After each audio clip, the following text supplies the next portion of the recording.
What is the one thing you can't live without? Especially during the lockdown, many wish they could go to the hairdresser salon and have their hair cut, their color done, or, whatever they get done at the hairdresser salon. There were even the salons that were secretly open.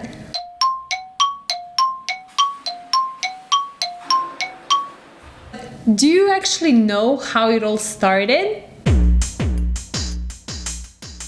Hi guys, and welcome to my YouTube channel.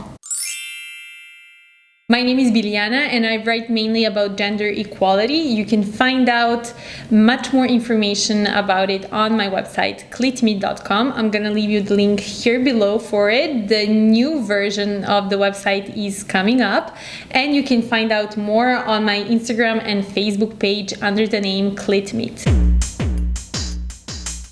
Up until the 19th century, women could not get their hair cut outside of their homes. Why, you're wondering? Well, the hair salons did not exist. It was considered indecent for a woman to have her hair cut publicly. That is why many women would get their hair cut by their maids, which, now that I think about, is not the case of so many women, and women would have their hair cut by their friends, or they would just cut it themselves. Having a possibility to go to the hairdresser salon today, we owe to Matilda Harper. Matilda Harper was born in Canada in 1857 in a very poor family. She was obliged to start working only at the age of 7. She had to work for 25 years before she saved enough money to open what was going to become her great business. Despite great poverty, she was very determined to become an independent woman and to own her own business. In Canada, Martha worked for a doctor that treated her with great respect, that taught her a lot of things about the human body, and that gave her potions that she used for her hair. On his deathbed, he also gave her the secret formula for that potion. And she decided to use it for her future project. She had a great idea, opening a hairdresser salon and using a magical potion that now she had a formula for. She decided to move to the USA, to Rochester, where the society was a little bit more forward. There were suffragettes, there were a lot of social things going on, and she thought that as a woman she would be able to open her own business. Let's just remind ourselves of one thing. At that time, women could not vote. A woman that owned her own business was a non-existent thing.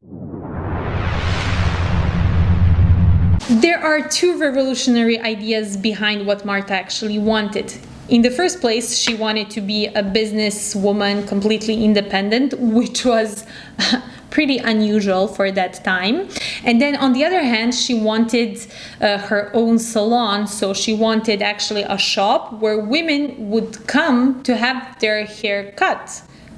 Doesn't seem so weird, right? But at that time, that did not exist. Her audacity, her great idea, some savings that she came with, and changing the country were not enough to open the business. She had to work for additional 6 years in order to save money. We know now today that she saved $360 that were enough for her to open her shop. If you think all of this was finally enough for her to open her shop, you are mistaken. She had to ask for a special permission, and they said no. At that time, only 17% of women worked, And very few, not to say none, owned their own business. So her idea was pretty strange. Did this stop Martha? Of course not. She took a lawyer, she took the things into her hands, and she reversed the decision of the court and opened the very first hairdress salon. Why do we say the very first? Because she's gonna open many, many, many more. Savage, yeah. Classy, bougie, ratchet, yeah. Sassy, moody, nasty, yeah. Martha also understood the importance of good advertising. She took a picture of her long, beautiful hair and she posted it. She put it inside of her salon, which attracted a lot of women. She invented many more products and she tested them all on herself. She used only natural ingredients and she refused to dye women's hair because she considered it to be too toxic, and she refused to do the perms. Something like a beauty eco-influencer for that time. Martha named her method the Harper method because she considered that she was nourishing both her customers' hair and soul. Savage, yeah.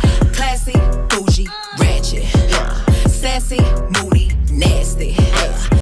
She also taught her clients that anyone could be as beautiful as she was, spiritually whole, and have the great hair if they followed certain rules like hygiene. We are in the 19th century. Do not judge them. Breath. This is why the masks are amazing in the 2020. Nourishment and physical health. Martha was not any kind of businesswoman. She was a preacher. Savage. On the top of that, all the women that worked for her were just like her, previously maids. Savage, yeah. Classy, bougie, ratchet. She also invented the reclining chair at the hairdresser salons that we use to wash the customer's hair. Yes, Martha is behind that invention too. Soon she became very famous all around the USA, and a lot of stars and important people came for a haircut at her salon. They urged her to open hairdresser salons all around the USA in other cities where they needed her. Not only did she revolutionize the haircut, the products that go into hair, the marketing, the idea of being a businesswoman, helping other poor women, she will also invent a completely new concept that we use today and that we have not mentioned so far. Instead of having her own employees in other hair salons that she opened across America, she actually let hard-working class women open these salons. They had to use the same products. The salon had to look in the same way. They had to use Martha's picture for advertising their salon. But these working class women were actually the owners of these businesses and were like a satellite. Can you imagine how much this actually empowered a lot of women? This is what's gonna become a franchise that we use even today all around the world. Yes, guys, Martha is behind this idea as well.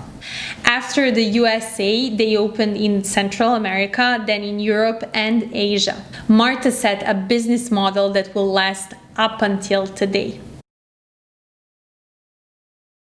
She died in 1950, and in 2003, only 53 years later, she became a member of the Women's Hall of Fame for her achievements in business. Just imagine how many women Martha has inspired. Not only inspired, but empowered. How many women, thanks to her, got stability, independence, higher self-worth? Martha showed the world that women can be inventive, creative, that they can be the owners of their own businesses. Today, more of 50% of all retail businesses in the USA are based on Marta's franchise idea. Marta teaches us to believe in our dreams, to be persistent and patient, and not to let bureaucracy or people that do not believe in us crush our plans and hopes. She teaches us also that we are, in the first place, the ones that need to believe in ourselves. If we believe in other women along the way, we will make this world a much better place. Leave in the comments who is the woman that inspired you most. Click on that like button if you like the video and subscribe.